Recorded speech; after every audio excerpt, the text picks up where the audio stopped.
First thing I want to say is we have a fairly limited amount of gear to show everyone today because Vincent did such an incredible job last time around on Creative Live that there's no point in just replicating what he did. So what I think we've done is just to bring a few newer devices or a few things that perhaps Vincent didn't have time to demonstrate last time. So I'm going to hand over to Steve, who can take us through basically this Red Rock setup. This is basically a Red Rock shoulder rig mounted on a tripod, and like you saw it in Vincent's, like he had kind of the same one, but this is one of the ones that they shot on with like House for the first time, and it's a pretty versatile rig. Like usually we have like an Anton Bauer battery on it, but like this, we kind of like threw this one together. It's not the exact configuration, so we couldn't get the Anton Bauer and be mobile with it. We used the Marshall monitor so we can get the peaking and the false color and all that stuff. Will it show through on this one? I don't think the peaking, I don't think the false color will. I think that's just within that monitor alone. Really? But we're going to go into that in detail when we do the lighting of the sets, you know, for exposure setting and so on and so forth. Okay. It's just basically, you know, obviously it's designed to sort of go on and off a tripod very quickly. You can go from handheld mode into tripod mode pretty fast. And as you can see, there needs to be quite a lot of accessorizing to make the cameras easy to use. There's a follow focus on the side, which is, you know, connects to the lens so that you can put your marks on here. Red Rock very shortly are coming out with a follow focus that has stops on it because, as you probably all know, a lot of the lenses, they're driven by magnets. They have the ultrasonic motor is driven by magnets, so if you were to like make all your marks on your follow focus and you push it past that, it's going to spin infinitely. So all your marks are pretty much worthless. So basically what Red Rock did is they came out with hard stops, so they'll lock in between. So we were supposed to have one of those. Yeah,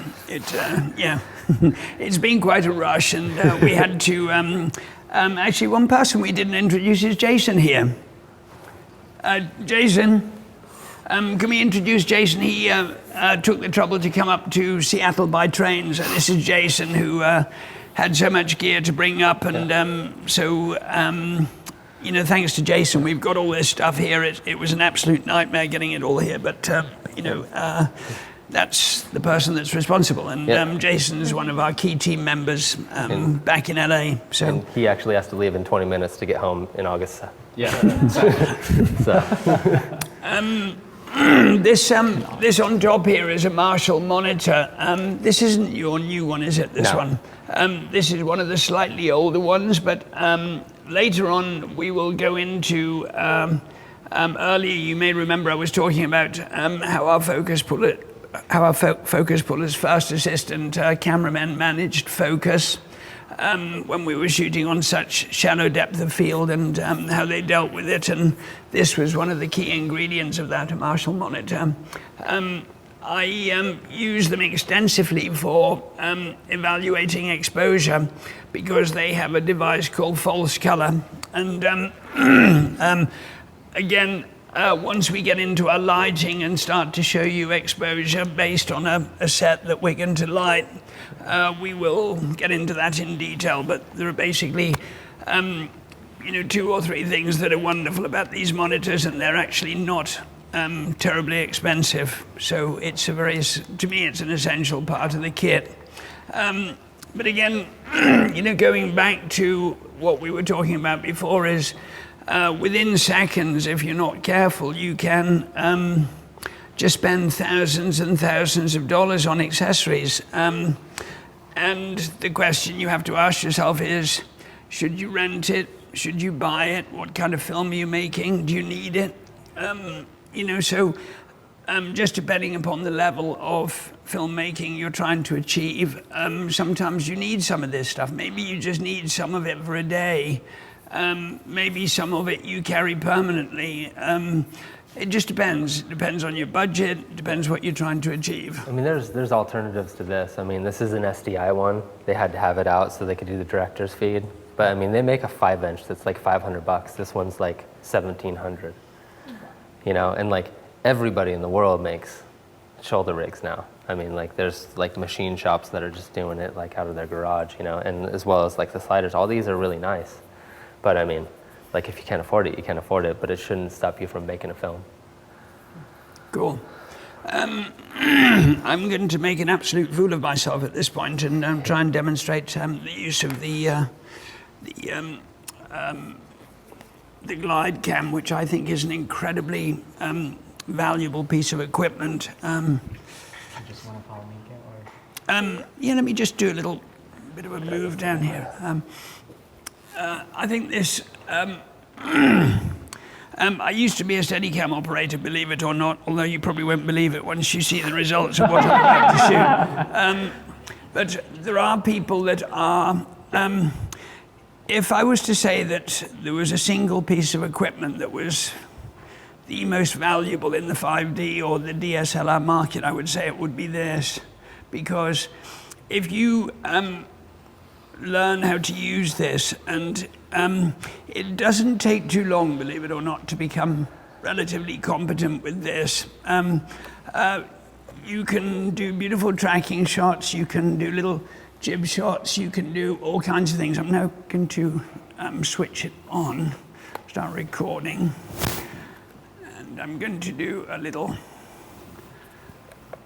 Just bear in mind, I haven't done this for a long time. I have people that do this for me.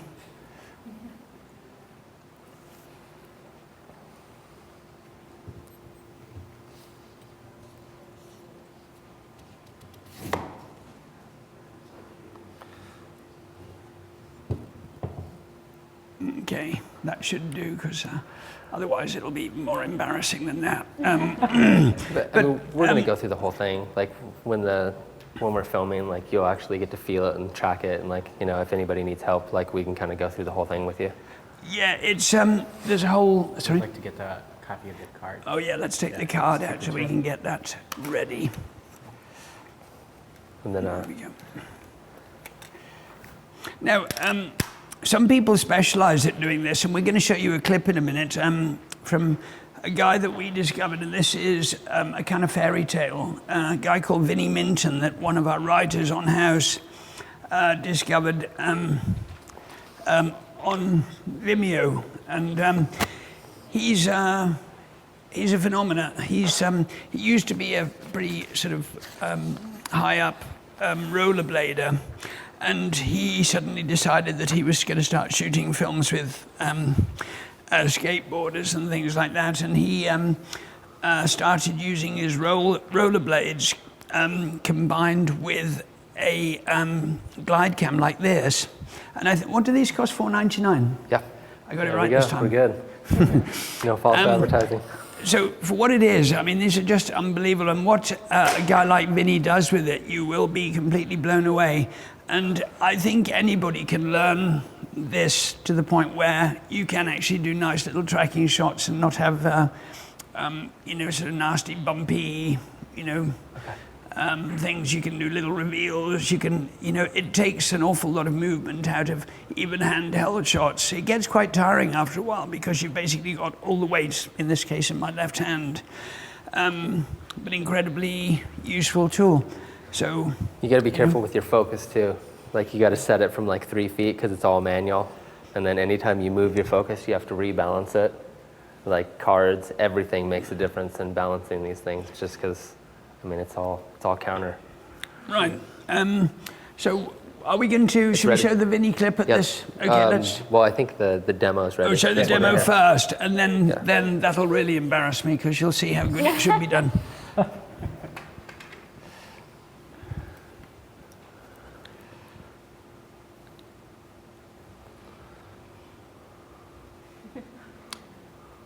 You see, I'm pretty rusty, but once you get going, you can do nice little moves and things like that. And it's just practice. I haven't used a Steadicam or a glide cam for an awfully long time. But even though it's shaky, like it still would have had that lurch. Like it took out all the lurch and like the jitter that you would have got. I mean, even it's a fluid motion now. Right, you know, it takes away all things like your footsteps and things like that. And I promise you that when we do our workshops, we have, after 3 days, people that have never even seen a glide cam before are doing shots 10 times better than that. And every one of them, that's what they buy right when they walk out the door. It's just, it's the coolest tool, man. It just looks like it's just the most attractive to like anybody that takes the workshop. So. Let's, should we show Vinny's clip? Oh, of course.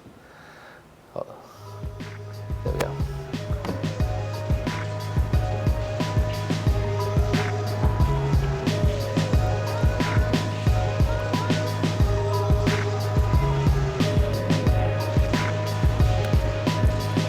You can see how he maintains his verticals incredibly well. I mean, this is really tough stuff. He's going up these ramps, down these ramps. You know, but this is the kind of level of expertise that some people will get to and others never will. But you know, he's doing incredible pans, keeping his verticals, and you know, putting incredible dynamic movement into basically very simple shots. These sorts of shots, until the 5D70 came along, this would have been an impossible shot to ever see. It would never have been possible. What would you use for doing this shot? You couldn't do it with the Steadicam. It's too heavy, too dangerous if you fall over. So, you know, not only are these tools starting to be you know, really amazing, but they're also doing things that were never before achievable. So it's, you know, that's what I love about it. I mean, when you see stuff that 2 years or 3 years ago was not possible, I think that's when it gets really exciting. Is that with the $500 glide cam? Yeah. Yeah. Whoa. Yeah. Yeah. I mean, you'll be amazed, like you'll be producing stuff like this, just even a week of handling it. So, I mean, of course you gotta be a professional rollerblader like Vinny, but Yeah. other than that, No, we're but good. a lot of No this problem. a lot of this sort of stuff, it's all shot on the glide cam. He shoots weddings, you know. He lives up in the Bay Area, and you know, it's all shot on the glide cam. Rather than, you know, bring a tripod in, he can just get in there very quickly, move around. You know, it makes everything speedy. You know, at a wedding, you can't say, "Hey, could you mind coming down the aisle again?" You know. I mean, this is a lovely dolly shot, just like that, just walking. Same with this one. And you can get that good, it's just practice. Gail, can we ask a couple of questions about Yeah. that? Question was from Dennis B. You had said, what does Gail mean when he said keeps his verticals? Oh, it's just that when you pan on these, there's a tendency to do that.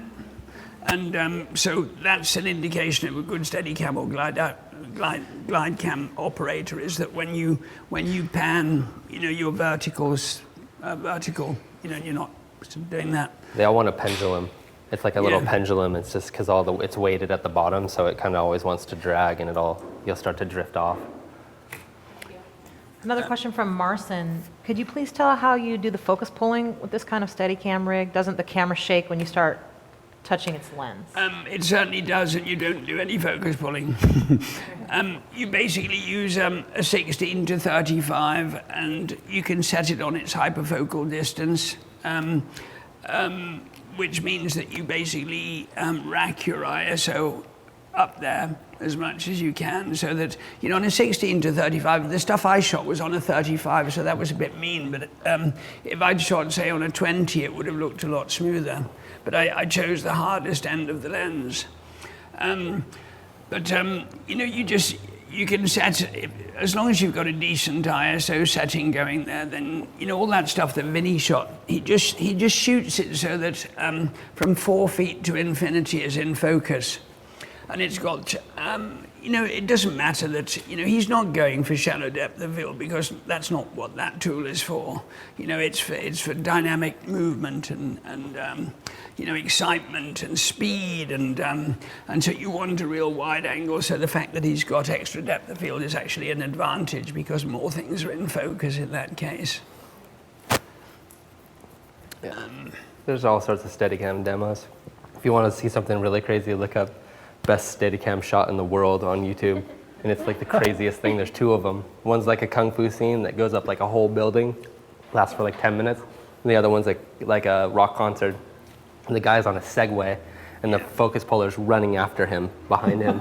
And then he jumps over the Segway and runs on the stage. Like, it's actually amazing. I mean, so yeah. And he does a 360. Yeah, and he does a 360 around it, and it's just like, so if you want to see what a real Steadicam can do, yeah. But like, you can't put the 5D on the crazy Steadicams.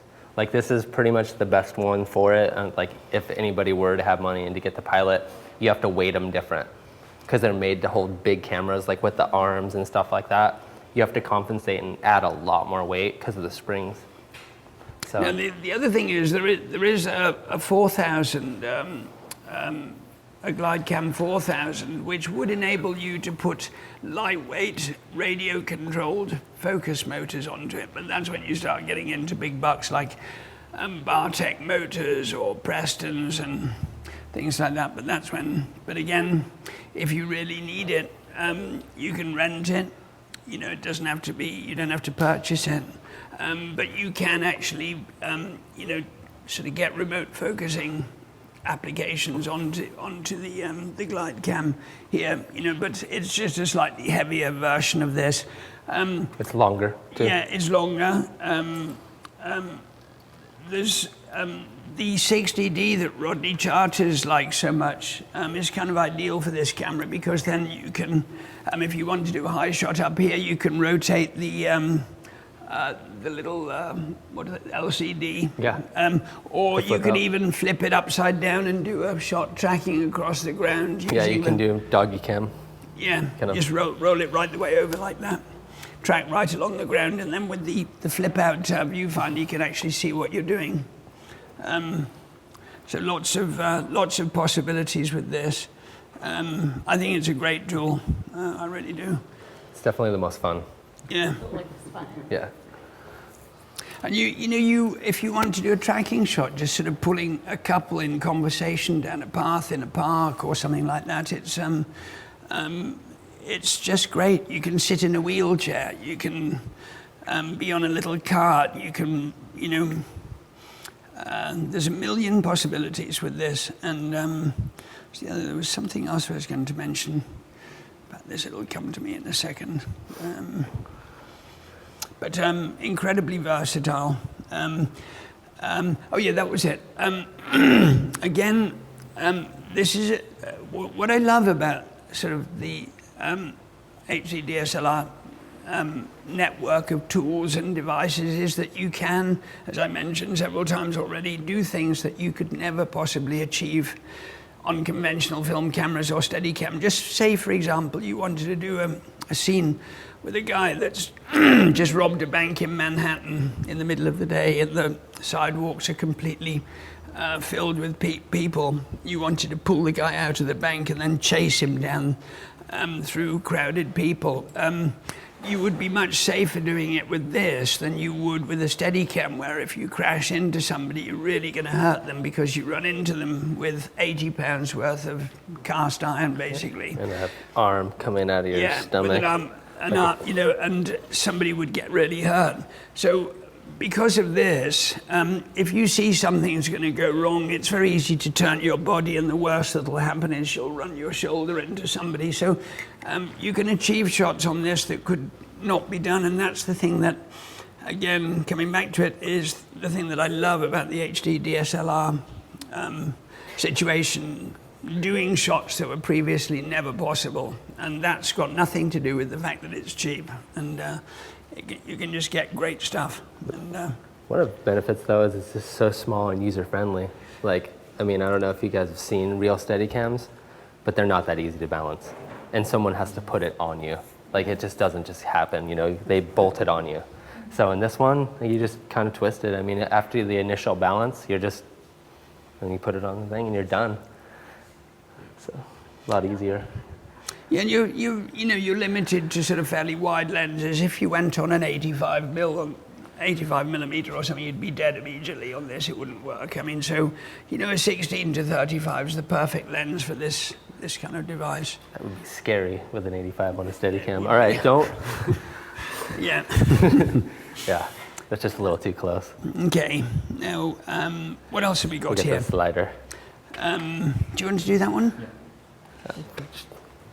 This is the Cinovate? Yeah, this is actually going to be one of the prizes. So, Cinovate have donated this really lovely little slider, which is, beautifully made. No, it's really smooth. And it looks like you got like a little dampener. You got like it kind of like drags. You have a little drag control right here. And does it come with this little Manfrotto head? I don't know what it comes with. Yeah, it does. Yeah? Yeah. Oh, dude. It's the whole entire set. So yeah, you're psyched. It's all, you don't have to put, I mean, of course you could put another head on it if you wanted to, like a fluid head and to kind of like track around.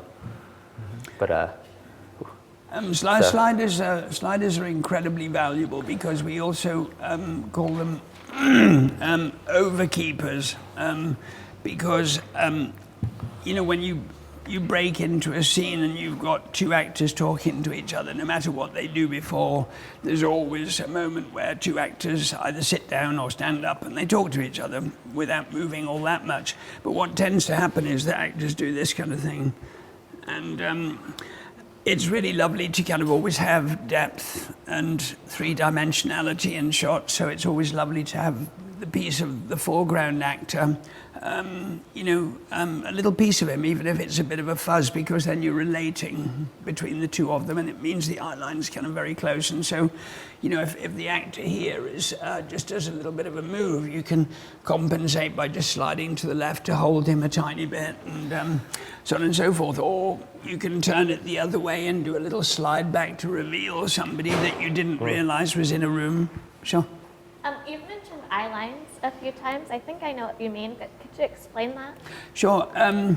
Eye lines are basically all to do with screen direction. Mm-hmm. When you set up a scene, just for example, from this camera's point of view, if he looks at you, you're looking to your left to me, and I'm looking to my right to you, and there's basically a line between the two of us. And that's our eye line, basically. And they have this thing called crossing the line. And again, it's a film convention that, all rules are made to be broken. But unless there's a reason for it, why break it? Because if you just shoot without thinking about it, you can have, for example, a shot of me talking to a shot of Stephen, and it looks really weird because even though and you could achieve that very easily by shooting me here and then shooting Stephen there, we'd both be looking that way, and it looks really weird, and there's something kind of peculiar about it. So once you set up a master shot in a room where people are related to each other, there's left to rights and right to lefts. You need to think about where the camera should go so you don't confuse the audience in terms of who's looking where, and it all falls apart. And so that's called crossing the line, when you jump to the other side of the line. And if you want to cross the line, it's fine to do it, but it's sort of very often a smart idea to do it as a camera move.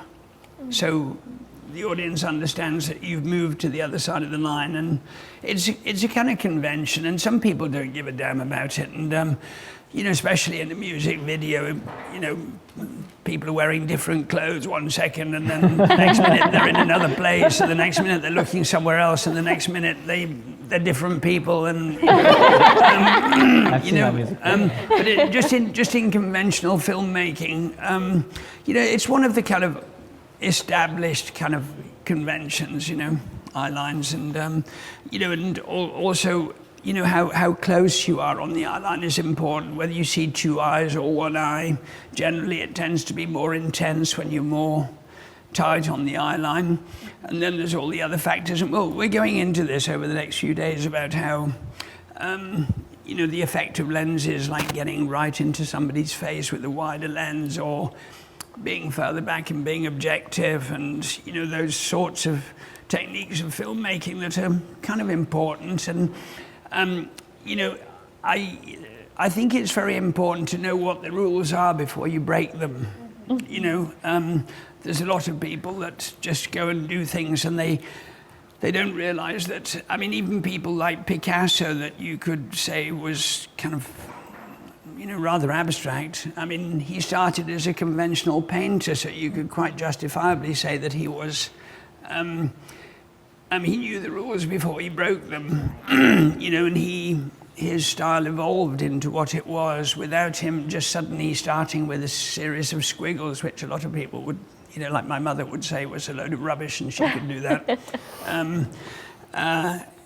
You know what I'm saying? It's, I think it's good to know what the conventions are and the rules are before you proceed to rip them into pieces, because then you're aware of what you're doing,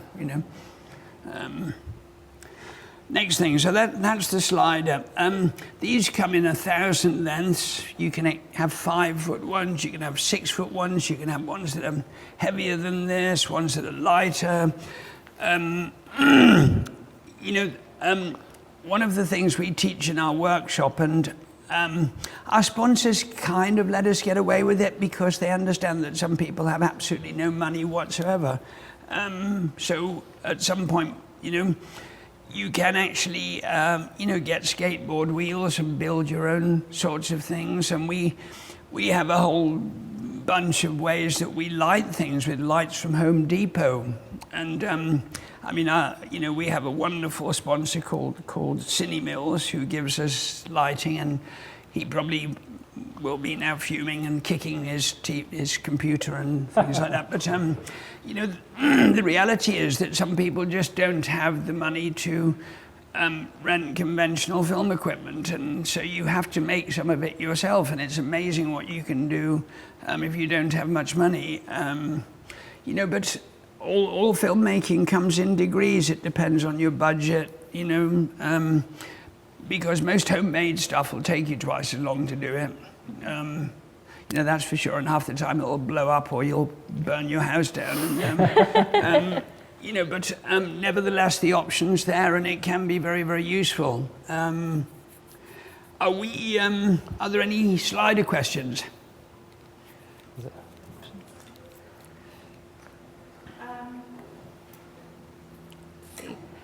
Delmar Media Group had asked, can you ask Gail if there's a good resource for the equations for setting up the Steadicam with various lenses? The only equation that I know of is once the director asks you to put on an 85 or longer, the Steadicam operator will start scowling. That's the only formula that I know. Steadicam is, are we talking, I hope he's talking about Steadicam and not GlideCam. Yes. Yeah. It starts to get very, very tricky on long lenses. So I would say in general, something like a 65 millimeter, is about as long as you kind of want to go, because it gets very, very difficult after that. Not only in terms of camera stability, but also in terms of, because it's a floating device, it makes it rather difficult for the focus puller to nail the marks, because everything's moving, and that makes for tricky focus pulling. In terms of the GlideCam, I think the 16 to 35 is probably as far as you want to go. And then it's used for action and high-speed chasing and stuff like you saw on Vinnie Minton's reel. And if anyone's getting married, by the way, I'd suggest him, because he's really great. And he's a sweetheart of a guy. Gail, Kenneth would like to know if the slider fits on a tripod. Oh yeah, absolutely. It fits on. I'm not sure if that one does. It's bound to. it does. They're all designed to either go on tripods, or the very long ones can be held by either two tripods, or a monopod at one end, a tripod at the other, or a C-stand, or a light stand, or across Apple boxes, or there's a million ways to set them up. They can go right on the ground. You can do nice things with them of just literally, if you want to do a little jib shot, just put it vertically against the wall and just put pressure on the camera and run the camera up the wall. So you do a little jib shot. You can be right on the corner of a wall, say here, and just do a little jib shot. And so they can be used in a variety of ways. They can be inverted, you'd have to re-invert it in post or rig the camera the other way so that you can literally slide right across the carpet or the ground. Or They're just screws. You could just flip these plates. Yeah, absolutely. Roll through. So very, very useful device. And I mean, we use these. These weren't purely invented just for the 5D system or the HD DSLR system. They were invented for the time when I knew that a slider is the most valuable tool of all is when you're doing a Western, believe it or not, because when you're trying to shoot one cowboy across another cowboy, and they're both on horses do this all the time, and putting them back on their marks is very easy because there's a big pile of poo that you place them over. So, but that bit's easy. It's like keeping the over is really, really difficult because horses shuffle around an awful lot, and in that case you probably need a 5 or 6 foot slider so you can adjust for that kind of movement. Even if it's a guy on the ground and somebody on a horse, just if you want to hold a piece of them. And they basically come from that, but obviously those are for motion picture cameras and they're much more heavily built. The good thing about all of this stuff is like that slider, this rig, is it all goes in a backpack on an aeroplane. You don't have to fill up, huge flight boxes with stuff, so you can go off and take quite a lot of stuff with you to enable you, I mean, this all could fit in one backpack. Like the top plate comes off, this comes off, so the handle lays pretty flush. Both the weighted components, those both come off. Both these screws come out. I mean, if you had one of the bigger Manfrotto backpacks or Tamrac or something like that, you'd be good. Right. That's incredible. One more quick glider or slider question from Tom Suzuki. What is the most useful length? That's a really good question. I would say about 4 feet, probably, in terms of the balance between portability and weight and all of that stuff. I mean, but even that's good for if an actor's sitting in a chair and just shuffling around a bit, that would work perfectly well. But I mean, for me personally, I think 3 to 4 feet is probably the most commonly used slider that you tend to use. This device, do you want to do this one? The view factor cage? Yeah. Yeah. This just basically makes your camera bomb proof. And I mean, you can't hit any of the connections. If you were to pass the camera over, all these twist immediately, and you're like, oh, hey, all our exposures changes. But this kind of just cases it in. So, I mean, you have an awkward grip on it, so when you transfer it over, nothing really happens. And then it takes all of the power and it goes out to an external battery through a LEMO connection, and those are basically bulletproof. So, and they got additional triggers and all sorts of stuff on the back of it. So it's pretty... Also designed to take map box bars, so you can put map boxes on. It sits through the rails. Follow focus motors. You can add any accessories, lens shades.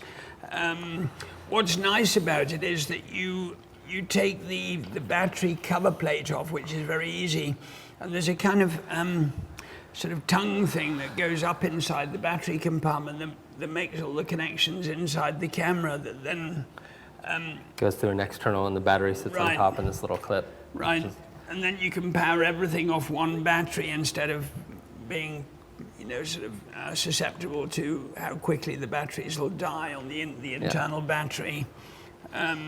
This is when it just starts getting really heavy. I mean, we have one sit up there with the, like I said, the Airy and the Airy follow focus, and it just starts to get really heavy. So it's pretty much, these are like only production tools. So how much, I was just thinking as I saw this, if it only had a cooling plate, how big is the cooling issue for you guys? The cooling? The overheating issue, I guess. I don't think I've ever seen one overheat. Really? Yeah. I've never had a problem in the whole time. My 7D, that's all the time. You overheat your 70? Oh, yeah, it overheats a lot. Really? Yeah. But is that shooting sort of It has in two very hot weather? processors. Sorry? It has two processors. I don't know if that's part of it. No, it shouldn't. Is that shooting, I mean, is that interiors and exteriors or? Well, if the overheat light comes on, especially on long takes. The other day we were shooting in direct sunlight, Right. and that seemed to affect it. If we're in a room with a bunch of old-style tungsten lights, it becomes a big issue. Wow. I've never seen that with the 70. Is it still under warranty? Yeah, I've heard other people have the same issues. So. Yeah, maybe just send it in, because I've never seen. Okay, awesome. And like I've done some stuff with like Score, and like that's like Baja racing, and that's out in the middle of the desert, and it's like 115 like where he's from. So, and we've never, I mean, 5-minute takes is just. Whew. So you might want to like send that one in just to check it out. Yeah, in all the time on House and the entire season 6 finale, we never had an overheating problem once. And we shot tons and tons of stuff. Yeah. I mean, we did the Cinemills right when we were leaving, and that was just back to back to back, 12-minute takes, just the whole way out, all the way open. So. Right. So. But yeah, Okay. it's just, I mean, it's a pretty self-explanatory cage. You know, you just have all your LEMO, but that, you know, after you have all the LEMO connections, then you need all the adapters. And most of the things that carry this connection are pretty like industry standard, and then it starts getting really expensive. So. Yeah, it's all, again, dependent upon the level of production you're working on. Other devices, just quickly, because I know we sort of scheduled to go to lunch. Monopods, as you can see, are really very, very valuable for these cameras because, especially for lenses like the 70 to 200, it's a image stabilizer on. You've got effectively with a monopod, you've effectively got a Steadicam in your hands. You can do beautiful shots, and that one's probably the most valuable monopod. Yeah, that monopod's much better than ours. It's got legs on the thing, and it's got a little baby fluid head on it. That thing's awesome to work with. Right. Is that the Manfrotto one? That's the Manfrotto one. Yeah. That I brought. Okay. We're cheap, so we've got to. This one did come from Living Best in the Buy, park. so you can get this. Yeah. Carbon though. This was only about $80, and because we're working more with lower budget filmmakers, we tend to have sort of lower budget equipment. Right. We've got hence the quartz lights. Yeah. Now, when we did the season finale, I mentioned that we had one guy that that was basically just set free on his own to just go and get beautiful photography, and he was only briefed a couple of times to get certain things, but he was an Asian guy with an Irish name called Chris Murphy.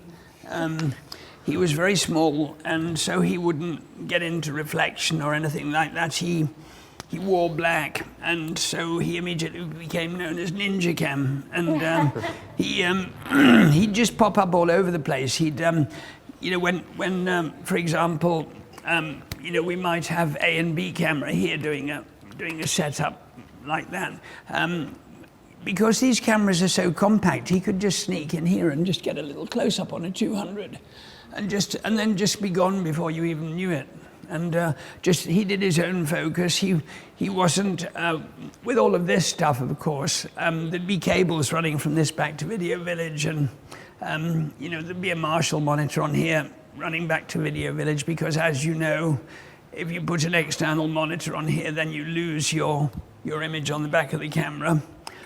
So you have to loop in, loop out. Back to Video Village, he was given freedom of rein to just do his own focus, and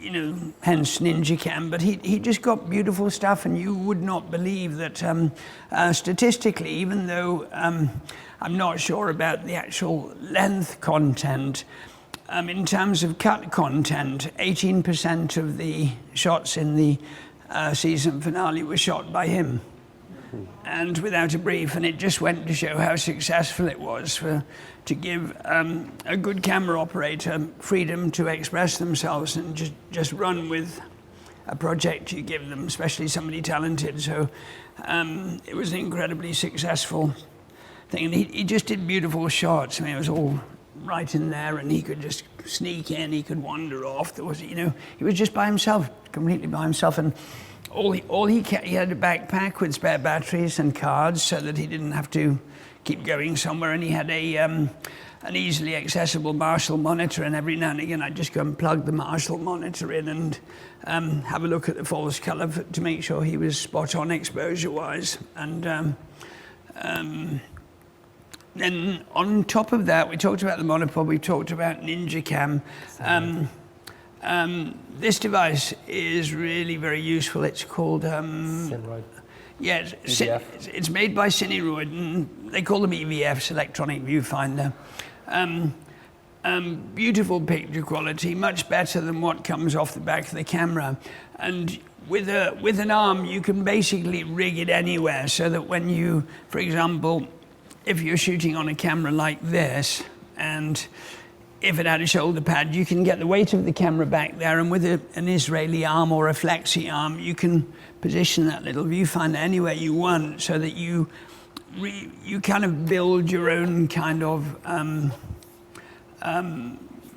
you know, your own kind of video camera, where you'd be surprised if you have the camera out in front of you for a long time, the strain and stress on your arms will inevitably make you shake. The more you can get the weight on your back, on your shoulder, the better. And that's the way of doing it, because then you can use that. It cuts out all the ambient light, so you have a much better idea of where your focus is. And that also has false color. And it also, one thing we didn't mention was, everyone knows about the magnification. You can jump in on the magnification, check your focus, and jump out again. That also does that as well. We're going to go through all like the menu settings and the false color and the peaking more in depth, like after. We're kind of just going like a brief overview. Right. But so I think we are there. It's been fairly brief because, as we mentioned, Vincent, he did an hour and a half on this when he did his last trip up to Creative Live. So just seemed fairly pointless repeating everything he'd said. And okay, I think we've done it.